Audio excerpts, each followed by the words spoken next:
Shania Twain and Waking Up Dreaming. It's Kelly Scott here, BBC Radio Newcastle. Thank you so much for joining me.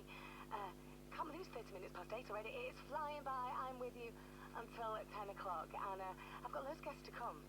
The next one up I'm very, very excited about, because back in 2009, a lad from South Shields won the X Factor, and perhaps one of Joe McElderry's most memorable moments on the show was singing alongside George Michael. 'Cause I gotta have faith, I gotta have faith, I don't want to,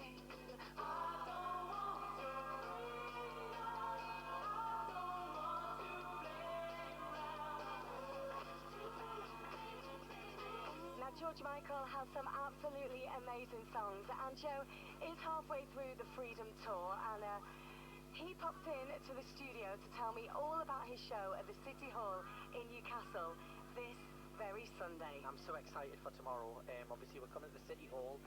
It feels like it's been a long time in the making. Like, I feel like, because obviously we announced it last year, we spoke about it the year before that in the middle of lockdown. So it feels like it's been going on for so long, and then all of a sudden it's here, and we've done 5 shows, and the audiences are absolutely incredible. And I've seen some of the videos. They are absolutely screaming. Are you surprised at the response? I'm not surprised, because obviously I know from my shows, like, my audiences always love a good time, but then you add them in the mix of, like, the legacy of George's music, and it's just fantastic music, so it absolutely deserves it. It's that kind of music that you just can't help sing along to, and then you've got the heartbreakingly beautiful ballads, maybe a bit of Wham as well, which people go absolutely mental for. It's just lovely for us, because obviously we've been planning it for a long time, and when you take a show out on the road, you never know how it's going to be, you know, received. And then when you do those first couple of nights and you just think, this has a special feeling about it, it's always a lovely feeling. And what I love is, it's not like a stars in their eyes, Joe McElderry. It's becoming George Michael. It isn't that at all, is it? It's just you celebrating the songs. Yeah, so it's very much me in concert, honouring his music. So I don't try and mimic him. I don't try and, you know, there's little nods of fashion to him. Well, I wasn't going to mention, but I can look right now and see that, I know on the poster you've got an earring. You genuinely have got an earring and didn't used to. Did you do it especially for this show? Well, yeah, because we planned to have a clip-in earring, like the famous Faith earring, and we did some promo filming and shots and stuff, and it kept falling out. And I said to the production company, I was like, listen, this is going to fall out on stage. I know how much I jump around and move around on stage, and I can't be dealing. Like, well, we could always just cut the earring if you're not happy with it. And I thought, you know what, I'll get into the spirit, I'll get the ear pierced. But I actually quite like it now. I mean, I don't keep the big Faith cross in. No, but I think I've got a little nice. stud in now, but I might keep it after, and, you know, it's a little bit of jewellery, isn't it? But you know, the special thing about you doing it as well is, it isn't you just singing because you're a fan of George Michael. I mean, I love the fact that you've actually sung with him. Yeah.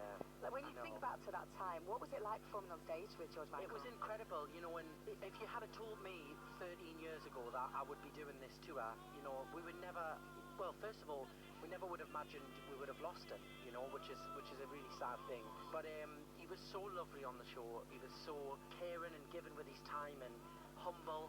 Probably one of the most humble people of that level of success that I've ever actually met. I never imagined, you know, that I would be doing this in 13 years. But, you know, the other night we were in Birmingham, and I was singing Don't Let the Sun Go Down on Me, and the whole crowd is literally singing word for word, like every single letter of the word, like, going for it. And you just think, like, he was so loved. Like, he was so loved, and what an incredible legacy of music he's left behind. You know, I know obviously Don't Let the Sun Go Down was a duet with Elton John, but all of his other music, you know, we've got, like, Faith, Praying for Time, Father Figure, Careless Whisper, like hit after hit after hit that people just absolutely love and adore him for. So, it's a special thing to be doing. And I know that you've always been a fan and like his songs. Are there any songs that you're performing on this tour that you never realised you enjoy so much? Because it's got such a huge back catalogue. I love singing Amazing. We do a really kind of cool version of Amazing that we've worked on with the band. I love Father Figure. That's a beautiful song. Jesus to a Child. I'm giving the whole set list away here. I do.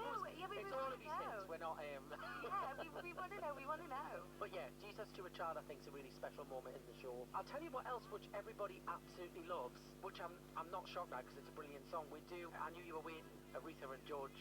Who plays Aretha? Is it Jen? So Jen is my MD, musical director. I'm from right here in the northeast She's as well, from from South Shields. Shields, yes. And she has got a fantastic voice. So I said to her, do you fancy getting up and doing it? And she was like, well, I'm playing the piano.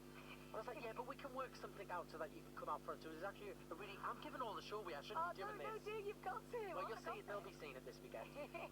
There's a really cool moment where she comes from out on the piano. Oh, I love comes it. right out front and it gets an amazing reaction off the audience. So that's such a great one. But it's just lovely, you know, after everything we've kind of gone through in the last 2 years, it's lovely to just see venues packed out and people just singing and dancing and having the time of their lives. You know, it's great for us to be on stage. Oh, I imagine, and everywhere's absolutely rammed, isn't it? I know you're at City Hall, but then luckily you've got another event, haven't you, in Stockton on the 28th of October, because I reckon City Hall's going to be very close to, if it's not sold out yet, it's going to be, there'll only be a few left, so get it booked now. Yes. For the 28th, Stockton, isn't it? Yeah, so we're going to the new Stockton Globe, the Oh, Stockton nice. Globe venue, which I've heard is incredible. So we're there on the 28th of October, and, you know, I haven't played the City Hall for a few years now. Whenever I've done venues in Newcastle, I've been all different venues, but the City Hall, I haven't been back there for a while, so I think it's going to be a special one. It's packed already. There are still literally a few, like a handful of seats left, so come down, join the party. I have a feeling Newcastle will be one of the best Oh, of course, as per usual. It definitely will be. Starts at City Hall in Newcastle tomorrow. We're going to hear more about Joe's show a bit later in the show and his panto at the Theatre Royal. Oh yes, we will. In the meantime, let's have some Adamski and Killer. I bet he always wonders how come Seal was the one who got the huge career. Whatever happened to the other guy that was in this music video? Who knows?